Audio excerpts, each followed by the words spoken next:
Baik, Assalamualaikum warahmatullahi wabarakatuh. Pada kesempatan kali ini kami dari kelompok 404 akan menjelaskan mengenai teras kedua dari proyek akhir kami yang kami beri nama Self. Sebelumnya izinkan perkenalkan terlebih dahulu, nama saya Erisol Zulkarnain Wijaya dan ada rekan saya. Nama saya Hafiz Wana. Nah, selanjutnya kita akan menjelaskan mengenai implementasi angkat lunak dari proyek akhir kita. Yang pertama kali kita akan jelaskan adalah implementasi kode programnya yang akan dijelaskan oleh Mas Hafiz. Silakan, Mas. Oke, jadi eh, pada sistem kami ini, kami menggunakan dua desain pattern. Pertama ada desain pattern singleton dan ada juga desain pattern dari strategi. Untuk penerapan desain pattern singleton ini kami terapkan pada kelas database connection, yang dimana pada kelas database connection ini berfungsi eh, melakukan sebuah koneksi antara sistem self atau sistem aplikasi kita ke database yang kami telah siapkan. Jadi pada kelas database connection ini kami mempunyai beberapa atribut. Ada yang pertama database connection, terus ada juga connection, lalu ada string URL, username dan password. Ini untuk untuk menghubungkan sistem kami ke database yang kami siapkan. Lalu eh, di sini terdapat konstruksi database connection. Kami membuatnya private. Kenapa? Karena kami ingin database connection ini tidak sembarangan diakses oleh kelas-kelas yang lain. Dan yang terakhir terdapat sebuah metode yang bernama getInstance. Metode ini mengembalikan tipe data database connection, yang dimana metode ini juga eh, melakukan inisiasi. Ketika instant tidak sama dengan nol, maka eh, instant itu tidak akan dibuat. Lalu ketika instant itu sama dengan nol, maka objek dari database connection akan dibuat untuk membuat sebuah koneksi. Lalu di sini terdapat eh, book operation strategi. Jadi ini adalah sebuah interface yang berfungsi sebagai kontrak yang mendefinisikan metode execute yang akan diimplementasikan oleh berbagai strategi. Metode menerima parameter untuk daftar buku yang akan diproses dan sebagai objek koneksi ke database. Interface ini juga memungkinkan implementasi strategi operasi yang fleksibel tanpa tergantung pada detail spesifik masing-masing operasi. Oke. Lalu di sini terdapat kelas addbook, yang dimana kelas addbook ini akan melakukan implementasi terhadap Facebook operation, yang dimana pada metode execute ini dia melakukan sebuah operasi kepada database menggunakan sintak atau script insert into books, yang dimana metode ini berfungsi untuk melakukan atau memasukkan data-data buku ke database. Lalu di sini terdapat juga kelas showbook. Jadi pada kelas showbook ini bertujuan untuk membaca semua data dari tabel dan menambahkan objek book ke dalam daftar menggunakan statement dan result. Data diambil dari database kemudian diubah menjadi objek book, ID, title, dan status diatur sesuai dengan data dalam tabel. Lalu ditambahkan ke daftar buku yang telah diberikan. Ini sama aja prosesnya seperti ebook, cuman dia eh, melakukan eh, cuman dia hanya melakukan atau menaikkan sebuah data buku yang terdapat pada database.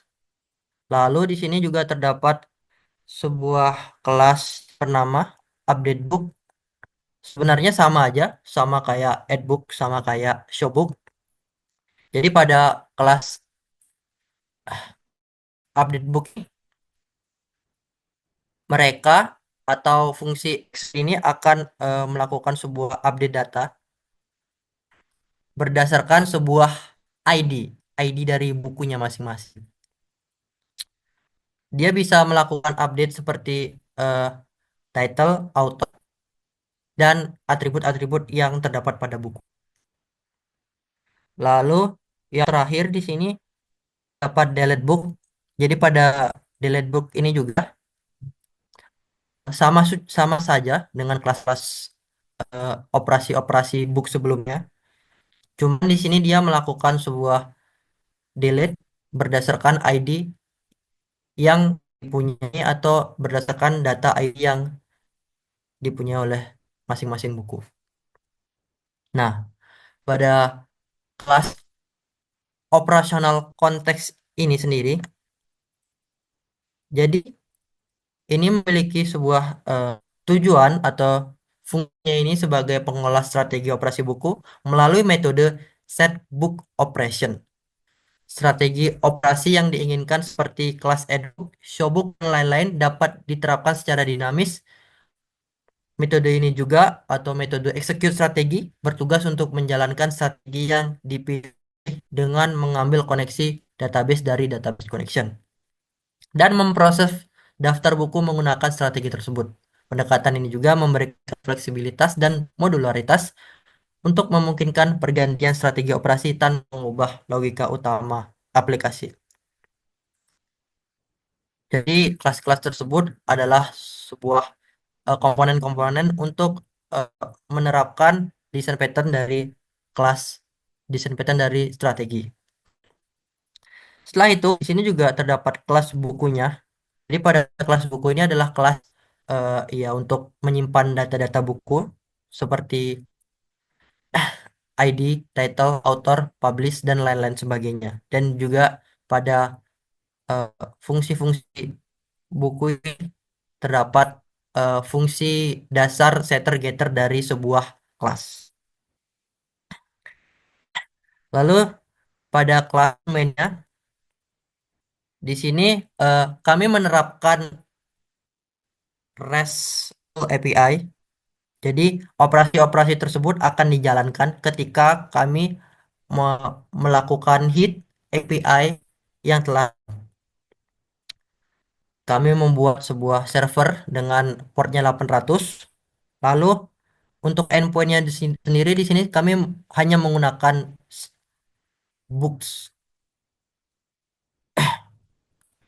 Nah, pada kode ini di sini adalah sebuah kode yang dimana eh, akan menghandle API-API yang nantinya akan di-hit dari front end. Contohnya seperti HTTP GET ini akan melakukan respon dengan cara handle GET. Jadi fungsi dari handle GET ini adalah dia akan mengambil seluruh list buku, terus list buku ini akan dikirimkan datanya bentuk JSON. Sama juga seperti halnya seperti post, put, delete, dan lain sebagainya. Jadi pada HTTPS masing-masing get, post, put, delete itu akan mengembalikan sebuah data yang berbentuk JSON untuk nantinya akan diproses pada bagian front end. Mungkin itu saja sih yang bisa saya sampaikan untuk di bagian back end dari penerapan desain pattern singleton dan strateginya. Untuk selanjutnya saya akan serahkan ke rekan saya yakni Erikson Zulkarnain. Oke, baik. Saya akan melanjutkan penjelasan mengenai implementasi perangkat lunak secara lebih jelas. Jadi, Sebelumnya saya ingin menjelaskan bahwasannya aplikasi kita ini dibuat berdasarkan dua bagian. Ini ada front end dan juga back end. Dan untuk back endnya sendiri seperti sudah dijelaskan oleh Mas Hafiz tadi, di sini kami menggunakan Java untuk bahasa pemrogramannya. Lalu bagaimana dengan database-nya? Database-nya di sini kami menggunakan yang namanya SAM dengan servisnya sebagai servisnya. Lalu database-nya kita menggunakan MySQL yang bisa diakses melalui yang ini. Nah, jadi di sini kita sudah memiliki 4 data yang sudah tersedia di database yang nantinya bisa di-fetch oleh front end. Jadi sebagai front end, di sini saya menggunakan React. Mengapa menggunakan React? Karena React ini merupakan salah satu framework front end yang cukup robust dan juga fleksibel dalam menghandle data-data yang banyak dan juga untuk interaktivitas yang lebih baik juga. Karena di sini kita bisa menghandle state, lalu kita bisa menerima fetching seperti ini dengan menggunakan metode-metode yang disediakan oleh React dan juga oleh JavaScript tentunya. Nah, jadi di sini saya akan menjelaskan mengenai implementasi fitur-fitur yang sebetulnya ada dan kami jelaskan kemarin di desain perancangan pada iterasi pertama. Baik, apabila kita sudah menjalankan database-nya, setelah itu kita menjalankan front-end-nya dan bisa kita lihat di sini tampilannya. Pertama ada tampilan home screen. Jadi di sini ada pada bagian navbar ada 4 page yang bisa kita akses melalui navbar, yaitu ada home screen, lalu di sini ada library, di sini ada add book dan juga pada about screen. Sebelumnya saya akan menjelaskan mengenai about screen terlebih dahulu. Jadi pada about page maksud saya, pada about page ini di sini ada penjelasan mengenai apa itu self, apa itu proyek akhir kita, yaitu aplikasi book tracker yang digunakan untuk nge-track kebiasaan membaca buku dengan lebih baik. Dan di sini ada fitur-fiturnya juga, ada 3 fitur utama, yakni manage books, categorize atau melabeling buku kita agar bisa nantinya dicari dengan mudah. Lalu ada tracking progress dan juga statistiknya seperti apa. Lalu di sini juga ada developer yang membuat aplikasi ini, yaitu saya sendiri dan juga rekan saya dan rekan-rekan yang bisa yang nanti menonton video ini termasuk Pak Erik, misalnya mau kontak kita bisa melalui eh, kontak yang ada di sini, ada Instagram, GitHub dan juga LinkedIn. Lalu selanjutnya saya akan menjelaskan mengenai bagian home screen-nya. Di bagian home screen ada beberapa fitur. Yang pertama adalah fitur quotes atau kata-kata motivasi yang akan di-reset setiap reload. Jadi ketika kita reload seperti ini, dia akan menampilkan berbeda-beda quotes setiap harinya seperti itu untuk meningkatkan kebiasaan untuk produktif lah ya, untuk membaca buku dan lain sebagainya. Lalu di sini juga ada reminder. Jadi aplikasi ini juga akan merimain kita untuk membaca buku setiap harinya. Apabila kita klik read later, maka di sini akan tulisan don't forget to read it later. Jadi tetap mengingatkan kita agar tidak lupa membaca buku. Lalu apabila kita tekan read today, dia akan bergerak ke halaman library seperti itu. Di sini juga ada fitur continue reading di mana kita bisa melihat buku-buku apa yang sudah kita baca sebelumnya dan bisa kita akses seperti itu. Dan itu di sini juga ada tracker atau statistik yang bisa kita lihat, di mana di sini ada total 4 buku yang ada di database, lalu autornya berapa saja, ini ada 4, lalu buku apa saja yang sudah kita baca. Di sini ada empat buku ya yang sudah dibaca, berarti dari semua buku ini semua sudah dibaca. Itu.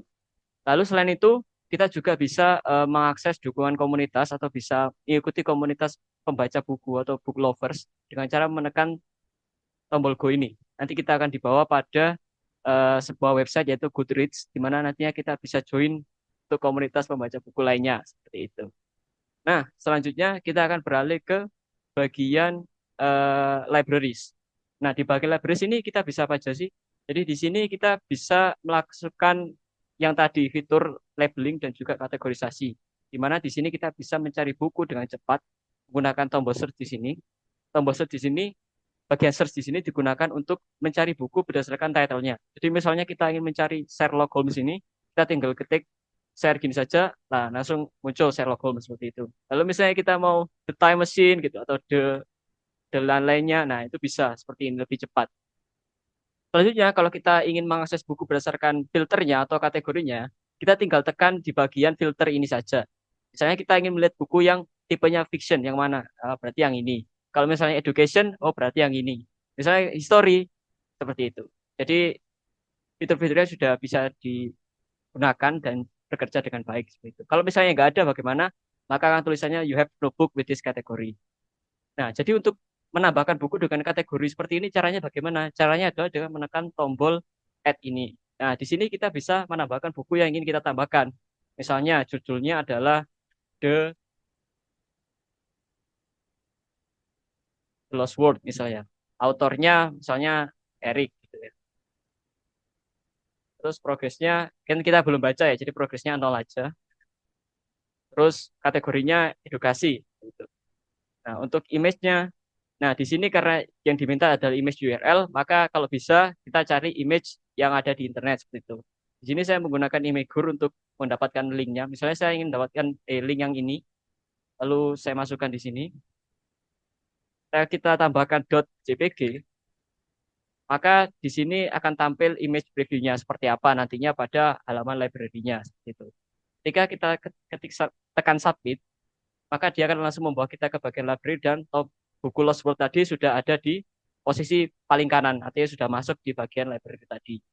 Nah, di bagian library ini kita juga bisa melakukan update ataupun delete. Tadi kan create, karena fitur yang salah satu kita tawarkan adalah CRUD, jadi kita bisa update dan juga delete. Di sini kita bisa mengupdate, misalnya kita nggak suka sama gambarnya nih, misalnya mau kita update pakai gambar yang di bawah ini, gitu, ya bisa. Contohnya kita paste lagi, terus .jpg, nanti gambarnya bisa, nah berubah kayak gitu. Terus misalnya progresnya tadi kan nol, sekarang kita sudah baca nih, jadi misalnya 60% gitu. Tadi kan cuma abu-abu aja, berarti kan belum dibaca. Kalau misalnya dia tekan update, maka dia akan membawa kita kembali ke bagian home. Tadi ada juga notice tulisannya update successfully. Lalu kita cek di library, dia juga sudah terupdate di sini. Nah, ini sudah terupdate 60%. Jadi CRUD tidak lepas juga dari delete. Bagaimana cara delete-nya? Gampang. Caranya hampir sama, cuma tinggal tekan delete aja di sini. Kalau kita tekan delete, maka ada tulisan book delete successfully, ada notifikasi. Lalu kita kembali ke library tadi, buku yang tadi kita tambahkan pun akan hilang seperti itu. Jadi kira-kira seperti itu saja implementasi fiturnya. Jadi kalau misalnya kita simpulkan di awal tadi, kalau di halaman page ini ada quotes, ada reminder, ada community, lalu ada statistik. Lalu kalau kita tekan tombol kontak us ini akan membawa kita ke about self, di mana bisa ngontak developernya tadi. Lalu kalau kita ingin membuat buku, bisa lewat halaman ini, add your book ini. Kalau misalnya mau lihat buku secara lebih jelas dengan filternya, bisa melalui halaman library dengan memanfaatkan search by title dan juga filter-filter yang ada di sini. Ya, mungkin itu saja penerapan dari aplikasi staff yang kami buat sebagai proyek akhir. Kurang lebihnya mohon maaf. Wassalamualaikum warahmatullahi wabarakatuh.